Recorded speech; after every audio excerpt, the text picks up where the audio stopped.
I've just been reading a bunch recently about white fragility, for example, and I do think that as white people, we are in different places around white fragility and how fragile we feel, how aware we are of that fragility and trying to deal with it and not be so fragile and live in the discomfort of, racial divides that, my generation, we thought that everything was about integration. And then everything would be solved if just these bad people could move out of the way and we could integrate our schools and our workplaces and so on. Everything was going to be groovy. I didn't really understand until much later how much that centered whiteness, that it was about bringing others into, and that in fact a lot of other things have to change, and you have to be comfortable with that change, and you have to be comfortable with people calling you out on things. And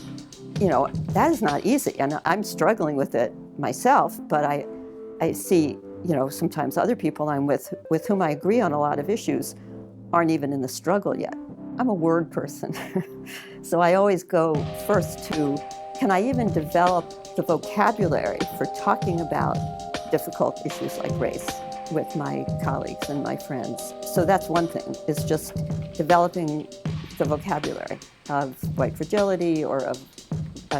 white supremacy or whatever the aspects of that are. It's trying to learn the vocabulary and then trying to learn how to talk, how to ask questions, how to sit with stuff that is uncomfortable and hard to talk about.